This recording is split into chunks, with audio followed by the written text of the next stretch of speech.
Welcome to XY's Malayali's channel. Don't forget to subscribe. വയസ്സായ മാതാപിതാക്കളുടെ കാര്യത്തിൽ മക്കളെ സംബന്ധിച്ചുള്ള ഉത്തരവാദിത്വങ്ങൾ സ്നേഹവും നിയമവും ചേർന്ന്. പ്രായം ചെന്ന മാതാപിതാക്കളിൽ പലരും ഒറ്റപ്പെടലും വിഷാദവും അനുഭവിക്കുന്നവരായിരിക്കാം.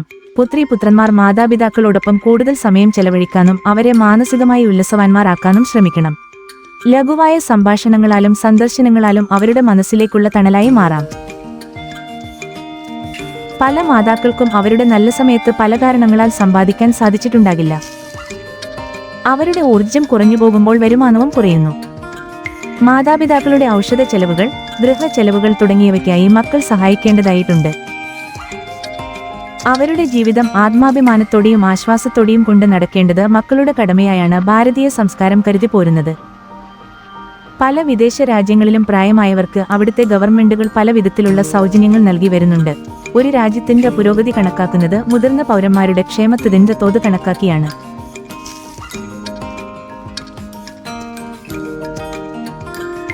നിയമപരമായ ഉത്തരവാദിത്വം maintenance and welfare of parents and senior citizens act 2007. ഇന്ത്യയിൽ maintenance and welfare of parents and senior citizens act 2007 എന്ന നിയമം മാതാപിതാക്കൾക്ക് അവരുടെ മക്കളിൽ നിന്നുള്ള സംരക്ഷണം നിയമപരമായി ഉറപ്പാക്കുന്നു. പ്രധാന ചില വകുപ്പ് പരിചയപ്പെടാം. സ്വന്തമായി സമ്പാദ്യമോ വരുമാനമോ ഇല്ലാത്ത 60 വയസ്സു കഴിഞ്ഞ മുതിർന്ന പൗരന്മാർക്കും മാതാപിതാക്കൾക്കും സംരക്ഷണവും ചികിത്സയും ജീവിതസൗകര്യങ്ങളും നൽകാനുള്ള ബാധ്യത അനന്തരാവകാശികളായ മക്കൾക്കും സന്താനങ്ങളില്ലാത്ത വ്യക്തികളുടെ കാര്യത്തിൽ ബന്ധുക്കൾക്കുമായിരിക്കും.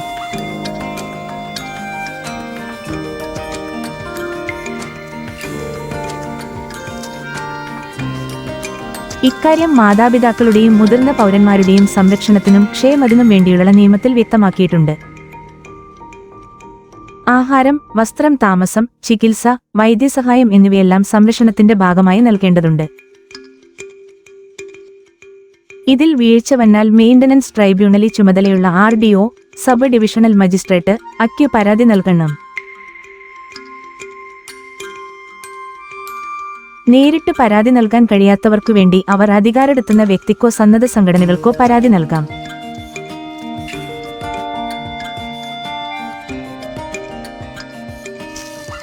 പരാതിക്കാരനായ വ്യക്തി താമസിക്കുന്ന സ്ഥലത്തോ എതിർകക്ഷികൾ താമസിക്കുന്ന സ്ഥലത്തോ അധികാരപരിധിയിലുള്ള RDOമാർക്കാണ് പരാതി നൽകേണ്ടത്.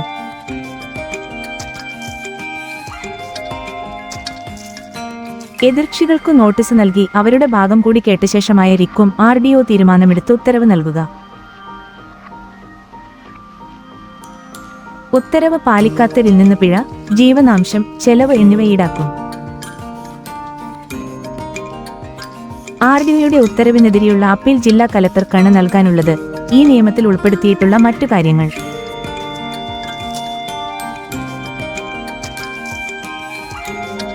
സ്വന്തം ഉപജീവനം സാധ്യമല്ലാത്ത മാതാപിതാക്കൾ മക്കളിൽ നിന്ന് സാമ്പത്തിക സഹായം ആവശ്യപ്പെടാം. പരിപാലന ട്രിബ്യൂണൽ മക്കൾ ഉപേക്ഷിച്ചാൽ മാതാപിതാക്കൾ ട്രിബ്യൂണലിൽ പരാതിപ്പെടാം. വിധിപ്രകാരം പ്രതിമാസം 10,000 രൂപ വരെ പരിപാലനം നൽകാൻ മക്കളെ നിർബന്ധിക്കാം.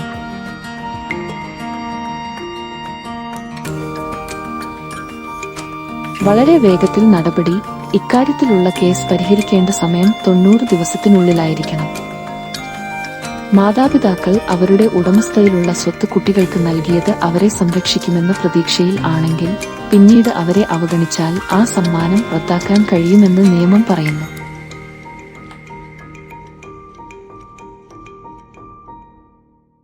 സാംസ്കാരികവും സാമൂഹികവുമായ പങ്ക് വളരെ വലുതാണ്. പഴയ കാലത്ത് പുത്രന്മാരാണ് കുടുംബത്തിന്റെ കരുത്ത് എന്ന് കണക്കാക്കിയിരുന്നു. മാതാപിതാക്കളുടെ കൈപിടിച്ച് നയിക്കേണ്ടത് പുത്രന്മാരുടെ കടമയായാണ് കണക്കാക്കിയിരുന്നത്. കുടുംബത്തിൽ ഐക്യവും ആനന്ദവും ഉണ്ടാകാൻ ഇവർ ശ്രമിക്കണം. വയസ്സായവർക്ക് ആകാംക്ഷയും മറവിയും പോലുള്ള മാനസികാവസ്ഥകൾ വരാം. മക്കൾ സഹനത്തോടെ മാതാപിതാക്കളുടെ മാറ്റങ്ങളെ അംഗീകരിക്കണം. അവരെ അപമാനമില്ലാതെ ആദരവോടെ സമീപിക്കുമ്പോഴാണ് ഒരു പുത്തൻ തലമുറ സംസ്കാരസമ്പന്നരാകുന്നത്. മക്കൾ അവരുടെ മാതാപിതാക്കളെ സദാചാര സംഘങ്ങളിൽ പങ്കെടുക്കാൻ പ്രേരിപ്പിക്കണം. ക്ഷേമ പദ്ധതികളിലോ ക്ഷേത്ര സന്ദർശനത്തിലോ കൂട്ടായ്മകളിലോ പങ്കാളികളാക്കുന്നത് അവരുടെ മാനസികാവസ്ഥയെ കൂടുതൽ മെച്ചപ്പെടുത്തും.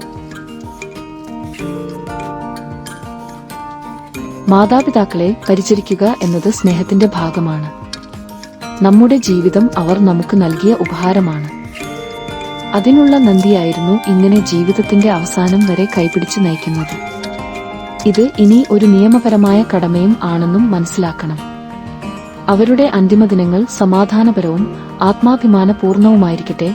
അതാണ് യഥാർത്ഥ പുത്രധർമ്മം. For watching. Hello, hey!